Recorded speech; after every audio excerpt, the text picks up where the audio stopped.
Hello again, Kendopolis. This is Dr. Kendo, and I'm here with Scribblenauts Unlimited, and we're presenting Kendotale, which is basically me, Dr. Kendo, and a fusion of creations, I guess, around my Dr. Kendo avatar in this game, and the game Undertale, of course, as it may sound like. But we did something similar to this with Five Nights at Kendo's, where I sort of did a Five Nights at Freddy's things, but did all these Kendo things like Nightmare Kendo and Withered Kendo, Toy Kendo, all that stuff. But right here, you can see I'm typing in girl like a cajillion times, and we specifically wanted to get that girl that was in the red shirt and just grab the arms. You're gonna need to do that again for the back arms and everything, because we're gonna be starting off with Frisk Kendo.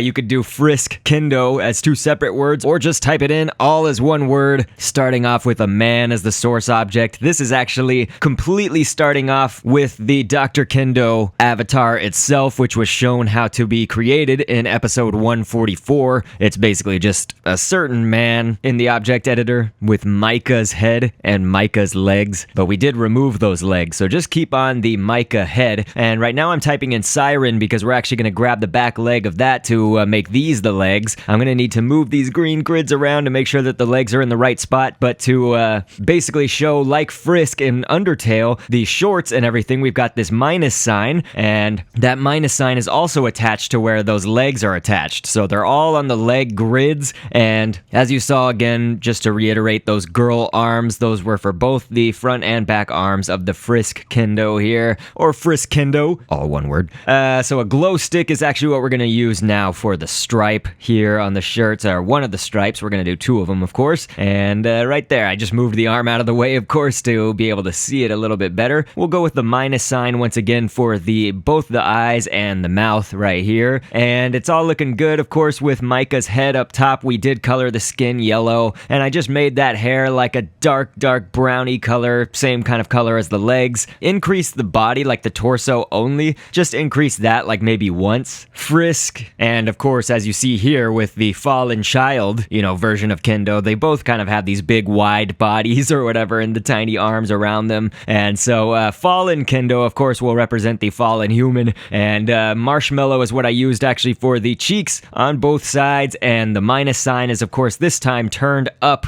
so it runs vertical and not horizontal. And the mouth was just 3 different minus signs put together to be sort of a smile like that. The shirt painted green this time. We still have those siren legs, though, and the minus sign there on the legs for the shorts, and all of that. The same girl's arms. It's all the same except for just different colors, and the addition of the marshmallow and the minus signs, as I said, with the letter I now to finish it off to be this stripe that goes across the shirt right there. So Fallen Kendo looks good. That's what we'll do, I think, as the kind of main design. Just a few more like sizing adjustments and position adjustments for it, but you can of course make the edits that you want to. This is just how I would design it if I fused Kendo and Undertale together for Kendotale. I guess I didn't mention it at the beginning, but this object editor series, I usually just create whatever is most popular and most requested by the most amount of different viewers. It's just, I think, probably like 3 or 4 times a year maybe we'll make it a tradition to kind of do these special Kendo fusion episodes, like Five Nights at Kendo's, which was the first one, and now this one, Kendotale. We started off with Jeremiah, which is for Jeremiah Slakska, and this will be for Sans Kendo, and I have high hopes for this one. Sans is basically my favorite Undertale character of all. A neck is what we typed in to get those neck bones. That'll act as the zipper on both sides of that hoodie right there, and a golem, we can take that thigh piece for basically Sans' shorts up here. here where the legs are coming out of, and we'll go with, I think, a tube should work nicely once we shrink it down pretty small, and of course paint it all white, and that'll be for the start of the legs here coming out of the shorts, and of course we'll add in some nice design for his shoes or slippers. So to do that, we can take the middle neck piece of a crane, C-R-A-N-E, and of course that's the bird crane, and we'll move that kind of almost in the middle of the legs here. We may need to move it back just a little bit, but then to get the base of this right here that we're working on, we'll go with chicken nuggets to kind of now make this curve in the front. And so the thing about Kendo is that, you know, my design often is red shoes, and so the Frisk design from before didn't have the red shoes. We wanted to just stick kind of with that dark brown legs or whatever, but pretty much all the other characters, or a lot of them at least, I will try to give red shoes or red, some form of red at the bottom, because I used to love these red Converse that I had back in college, and I still have them, of course, I just don't wear them as much. That's why I say back in college, but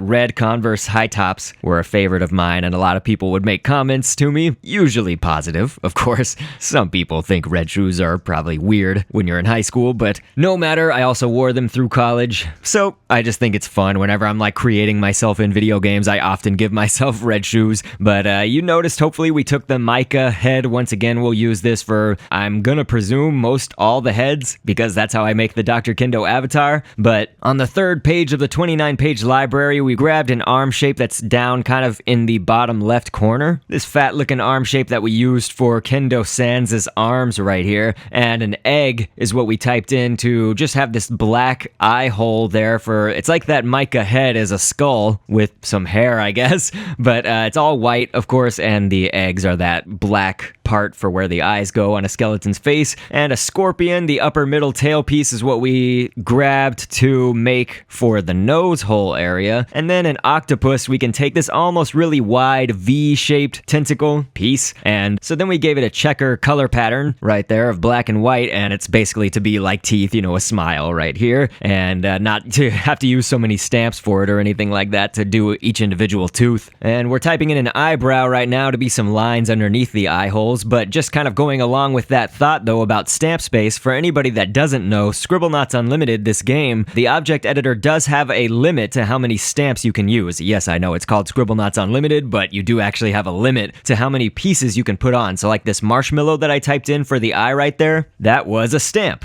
along with the octopus tentacle, the egg piece, the neck pieces, all of that stuff. And hopefully you saw that the neck pieces were actually, I didn't mention this when we typed in neck, but there's 4 of them total, so 2 on each side. But yes, it looks like our design is mostly done there, so I'll kind of just go into the properties editor here, the scripting. This is kind of where you can edit health, and you can make your character shoot out a certain projectile if you want to. Lots of stuff, you know, how fast they move, what objects react to them as. It's all just that kind of behind the scenes stuff for your object. But yes, Kendo Sans, I love that. And we can move on though. We're gonna have a lot of creations in this episode, just like Five Nights at Kendo's, which even that in itself is going to have probably a part 2 one day, because there's a lot of other Kendo Five Nights characters we could have done. But in this, it's probably gonna apply the same here for this episode. So by the way, if you're like, oh, you forgot this Kendo that applies to an Undertale character, you know, like, I don't know if we're gonna have a Muffet Kendo, but if you like think that I forgot one, no, I didn't forget one. It's just that like this episode's already going to be super long. I can't just do every single Undertale character. There's probably hundreds of possibilities anyway, so we're limiting it to just a lot of the main characters and some of the favorite characters that I've seen. So starting off with a Titan as the source object was this next one, and using a neck brace for kind of the shorts down there, and a humpback whale is what I'm typing in now to get the fin that's going over this amber piece. That was amber for the white part of the body, and the body was all black like that. Hopefully you noticed we did take off the head of the Titan and the arms and the legs and all of that, because we're going to be creating Kendopyrus, and this is for Papyrus, of course. Working on the Skelebros here. Mica, once again, for the head, but then we're going to also add in the jaw, so you can just type in jaw and put that underneath the mica head, and to get these teeth on the top, we can type in a minus sign, once again, using that stamp. It's pretty useful this episode, it seems like, but yeah, it's all forming together pretty well, but we still have a lot of ways to go. We'll type in the scorpion again to use that same upper middle tail piece. That'll be for the nose part right there of Papyrus. And let's go with a jellyfish. Grab that tentacle piece that's kind of close to the body, but it's like an upper tentacle part, not the very end of it. And we'll use that. Basically, it's like a black line here that we can do for the teeth in between those minus signs, and also for the eyebrows. So hopefully you notice that one eyebrow is kind of slanted down diagonally like Papyrus is, and then one is kind of straight over the other eye. Pretty epic. I love it. And then we'll go with a hemisphere here. Taking that, you can just either take that if you're in Scribblenauts Unlimited from the geometry library pages, but if you're in Scribblenauts Unmasked, of course, you're going to need to type in hemisphere in full. And if you were looking for Kendo Sans' source object, Jeremiah, it is going to look different in Unmasked, so you could try to type in like Matt Cox, or basically any other character that's going to have a hoodie. Just try to find a good design, although you won't get that exact Jeremiah design since he's now wearing a Batman shirt in Scribblenauts Unmasked, and not the hoodie. But okay, we got the letter I for the arms, but we're also going to use that for the legs down below. Hopefully you noticed we also typed in a receiver glove to be the hands and the gloves right there. Coming together well, so we'll type in a shoe now and make that bright red compared to his gloves, which are sort of a darker red. Now, to kind of make these shoes a little bit higher, I know Papyrus usually has those big boots, but we're going to kind of give our own design to that, so these are not meant to replicate exactly the Undertale characters. I mean, they're supposed to be inspired by, but they're Kendo versions,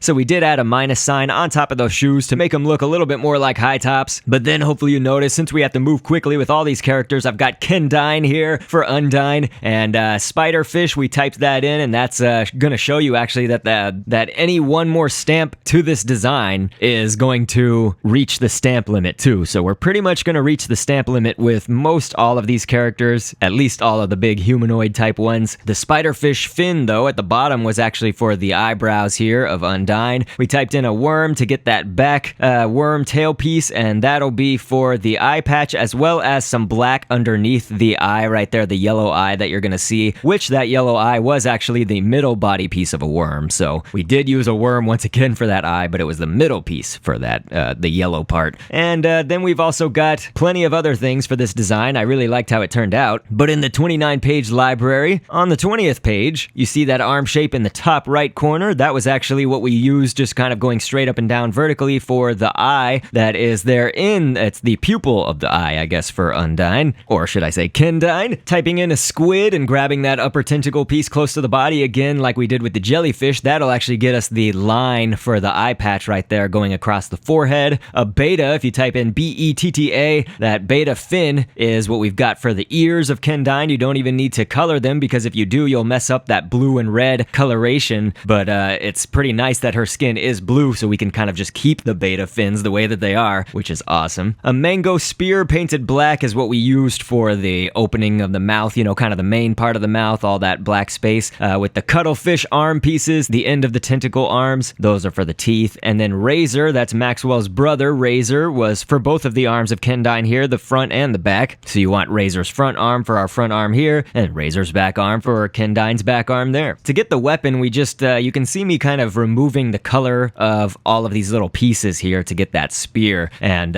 you can see that they were colored basically black and white, but glow stick is one component of that for kind of the main base part that you grab onto for the spear. But then the tip, or the point of the spear, there was a dunce cap with another dunce cap in between, so one's white for the big part and then black for the design in it. And cuttlefish, those same pieces that we use for the teeth, those were used for the two little points on the end of the dunce cap that's black in there. Hopefully you saw also the letter I for a yellow stripe on the shoes, which were actually, if you type in Dale, you can actually grab the leg. We just used the back leg for both the front and back legs of Undyne. But paint the shoes, of course, red, but it's the whole leg, so you have the blue part right there for the pants as well. And that looks good. Still using that man as the source object, the Kendo kind of avatar design and everything with the mica head. So anytime you kind of see that shirt, and if I haven't explained it, that's that particular man. It's that specifically that man. But anyway, we'll start off with the letter I as the source object, because this is also what I did for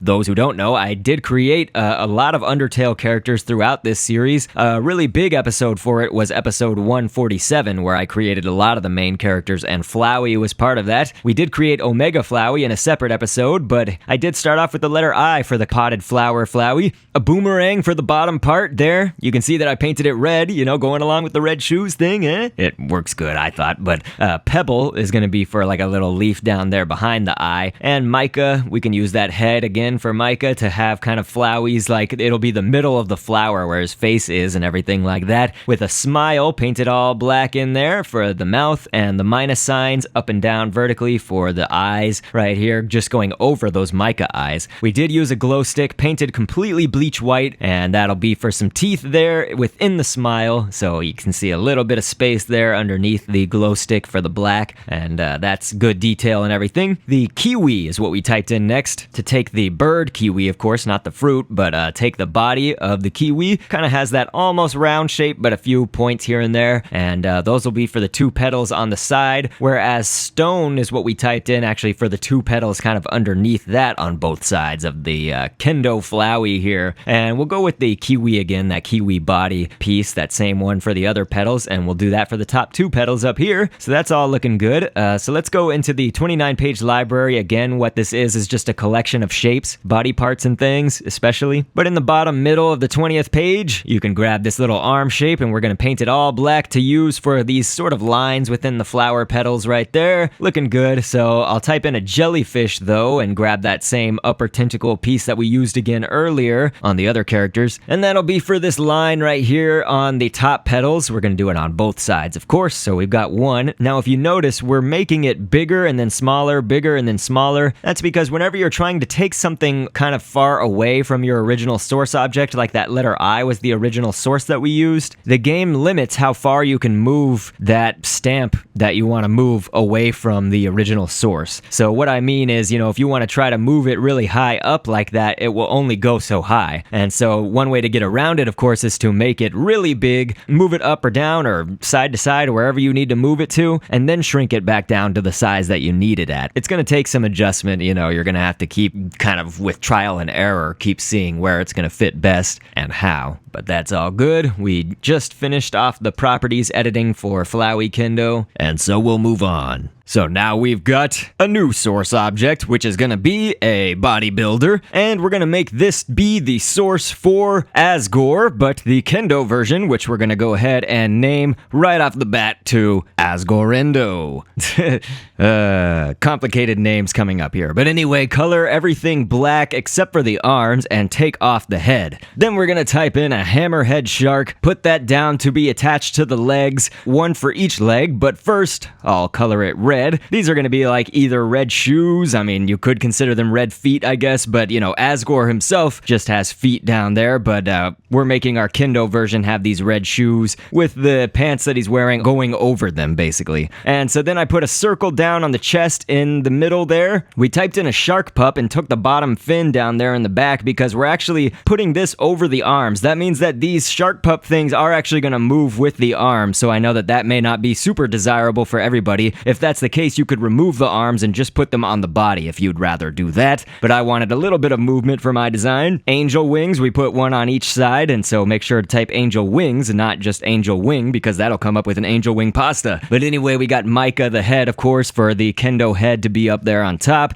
A black mamba is what I'll type in next to grab the tail end piece. Notice, hopefully, actually with that other arm that's normally the back arm, we did use the layer tool to move it up to the front, so it's not ahead of the first arm, but it is up in front of the body and everything, because otherwise you would see that shark pup cloak piece, it would be in the back and like the body would be all black with it. It wouldn't look as accurate, I guess, to Asgore, but you have the creative freedom to do that if you want to. Anyway, a beard, of course, we just used that for the beard on our Asgorendo here, and took that black mamba piece again that was for the shoulder padding right there, and we made that to be actually some little hair coming down from the top of Asgorendo's head, but it's kind of near where the bangs and the forehead and all that meet, and so we'll put one on the other side. Of course, a 20th page of the 29-page library, hopefully you noticed that too, painted white to be for the big goat ear for Asgorendo here. and grass is what we're going to actually use for his crown. Now, we will cover up that fourth little tiniest spike, I guess, on our left side. It would be to the right of the character, but our left side, and we'll do that with a tusk. And so the tusk will actually make the good pattern for the horns. So we will have a tusk on the other side of the crown as well, and on the other side of the character facing the other way. So that's for the other horn. An octopus, we'll type that in and grab this almost V-shaped tentacle here. That can act as the facial hair right there, just right below the nose, which actually we can do now, which is going to be pimple. Type that in, shrink it down really small, paint it black. That's good. And jellyfish is what we'll type in next to grab that same line piece that we've been using. It's an upper tentacle part that's close to the body. Just looks like a line. We'll use that for these kind of concerned eyebrows, I guess, here on Asgorendo. Making a few, just, I guess, light adjustments. It was mostly how I wanted it to be, so that looks good. And okay, so moving on, we now got Toriendo, the goat mom Kendo. It's Toriel and Kendo. And so Micah's head is behind an alien body or torso for the head, the main parts of the head right there. I'm taking away colors of the items as you see. 20th page, arm shape from the 29-page library is for that goat ear, just like Asgore, but fangs this time are for the two horns up at the top, whisker for the eyelashes, a dot for the white part of the eyes, and then scorpion upper middle tail pieces are for the shine in the eyes, painted white, of course, but as we remove the color, they are brown, and they are also actually down in the mouth as the two teeth. An eyebrow is for the mouth. It's all painted black, but with the color removed, it's brown. A witch was the source object. The end tail piece of a dartfish is going to be the triangular kind of shape of that emblem there on her robe. A Woipertinger, yeah, I'm going to need to spell that on screen. The wings of that are on both sides of a bubble, which is all painted white there within that dartfish tail. And scorpion upper middle tail pieces are the little triangular type shapes, two of them facing up, one of them facing down. The witch's arms are kept on there with the witch's legs originally kept on there, but over the witch's legs is cocoon, and so we put cocoon on there twice, of course, for the 2 feet. Toriendo. There it is. And so now you're seeing on screen here is Asriendo, like Asriel, Kendo, and we do have the cocoon feet again, but I just typed in a glow stick a little bit earlier to make the stripes on the shirt, and then warmer can be for the 2 stripes on both sides of the arms, you know, for both arms basically is what I'm trying to say, and that warmer stamp allows us to get 2 kind of stripes with 1 stamp, so that's why I did that instead of 2 different glow sticks. We wouldn't have enough stamp space probably. And an alien body piece is what we use as the main part of the head, just like we did earlier. And of course the Micah Kendo head is back there behind the alien torso, and the eyes were just dots. You've got an eyebrow right here to be above that. All of this stuff painted black, and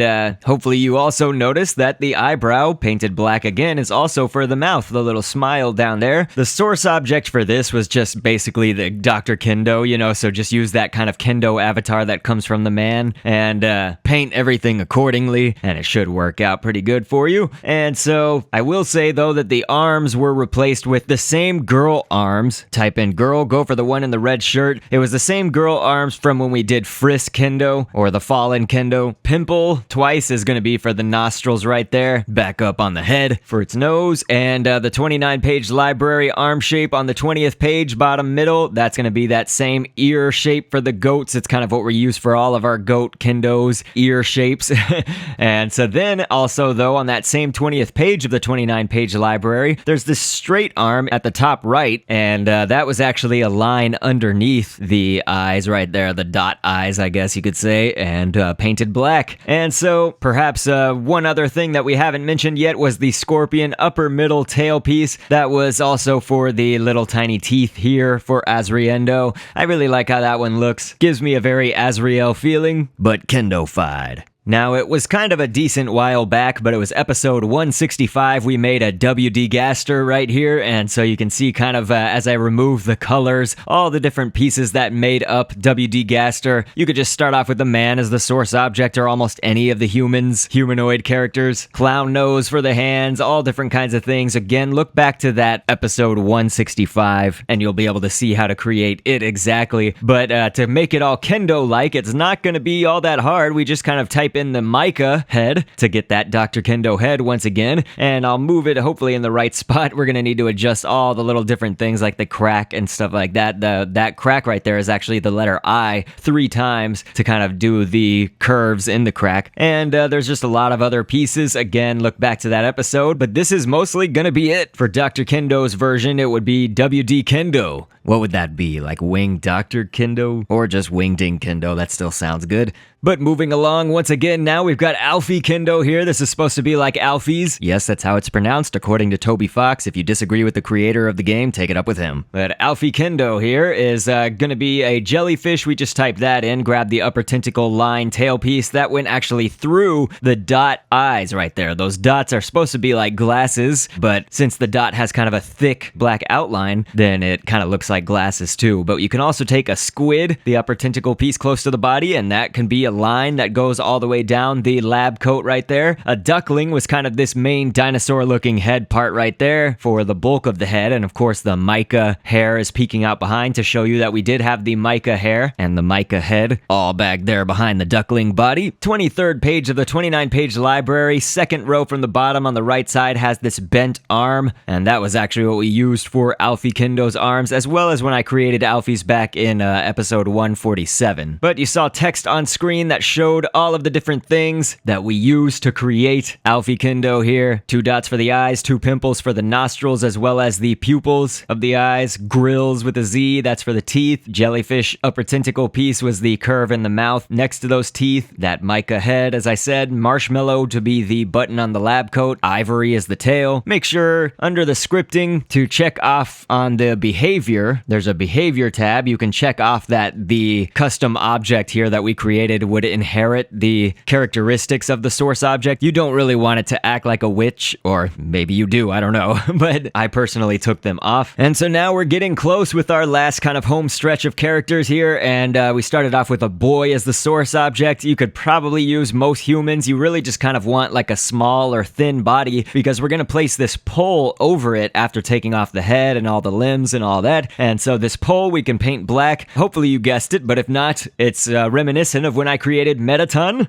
which was back in episode 154, and so this is going to be Kendotale, and an American cheese is what we can use. You can do so many different things, oh my gosh, but I liked the American cheese having these kind of shiny streaks to it. I just like that in terms of, I guess, giving it some kind of depth. Anyway, we've also got a rectangle underneath that for the chassis right there, where the buttons are going to be, and I'll go ahead and type in mica to give this some kind of Kendo effect, because how would we make Mettaton into Kendo? And of course, this is computery robot Mettaton, not Mettaton EX or X. Grills, GRILLZ. That was going to be for some, I guess, some more buttons and things down below that mica head, with a peach is going to be one of the knobs here for that bottom part, or I guess we should say middle part of the body right here, in essence. Then we can type in a dot, and that dot, make sure, by the way, everything that you're doing right now, at least, is attached to the body, attached to that boy torso from the start, so that it doesn't move around all over the place in weird ways. But yes, it was a dot within a dot. One of them's black and one of them is more the color of the body right there to be the little wheel down there at the bottom of the pole. And a walnut. We might have used this stamp before, but not very often. So it's a somewhat new stamp, I guess, but it's for one of the knobs, and I liked it because it has this line kind of going down the middle of it. Anyway, Kenpo, that's one of Maxwell's brothers. That sort of sounds like Kendo, of course. Kenpo, we took the arms, both the front and the back arm, for the Mettaton arms. This time, of course, you can attach those arms to the actual arm grids of the boy. You know, we took off the arms of the boy, but you still have the grids there to show where the arms are supposed to go. And so the same thing also with the wiffle ball, which I just placed down to be the tip of the microphone, so that was painted black, and a minus sign is going to be this first part of the microphone in his hand, whereas the mostly straight tentacle piece of an octopus is what we can use for the back of the microphone. And just to have a little dot in that wheel in the middle, we'll do one last dot. I didn't know if I was going to have the stamp space to include it, so I finally got it here in the end, and that was down there on the little wheel at the bottom. And so, of course, you can do kind of the various scripting things here. We don't really need to get too far into it, but the main thing that I'm going to do is, other than, of course, it whenever it loses or gains health, it will become brave. That's kind of what I apply to all of the characters I create in this whole series, pretty much, just so that they don't shy away from fights and stuff or run away from scary things, basically. But of course, on the movement tab, you can make it hover. if you want to make it look more like Mettaton is hovering, but also with just the legs being taken off of our original source object, it will still kind of look like it's hovering even if you don't do that. So going back to the WD Kendo for a second, if you guys remember from that episode where I created WD Gaster in episode 165, there was a whole bunch of hands and fingers and stuff that came out of Gaster like wingdings whenever it moved near an object. So this time I just wanted to show you the script there. It was on screen and it's basically instead of hands and fingers, it's microphones and headphones. I was trying to think what is kind of Kendo-esque, and so I thought, hey, you know, I record these YouTube videos for you guys, so why not have the microphone and headphones? So there was just a demonstration on screen of that, but check this out. This is so epic. Kendotale. We've got the goats right there, and Undyne, Flowey Kendo, Kendo Sans, Kendo Papyrus, Alphys Kendo, my avatar painted with kind of black and white battle sprite colors, WD Kendo, Kendoton, Frisk Kendo, and the Fallen Kendo. So there they are again. No characters were forgotten. Again, specifically, look at the word forgot. This episode is already going to be like 30 minutes long. I can't give an hour just to create the hundreds of Undertale characters we could do. But certainly there could be a part 2. So I hope that everybody would look forward to that, but also that you enjoyed these creations. These are fun to make. The Kendo fusions of various gaming worlds, I guess. So you guys are epic. We'll resume the most popular, most requested objects requesting system for next Sunday. So put in your comments what you want to see in this series, and whatever is most popular is gonna get created each week. So I will catch you on the next vid, and thanks for viewing. Down the road of twists and turns, always anxious to see what's within. We can look ahead to the point of no return, to the rest of our lives as a spectacle.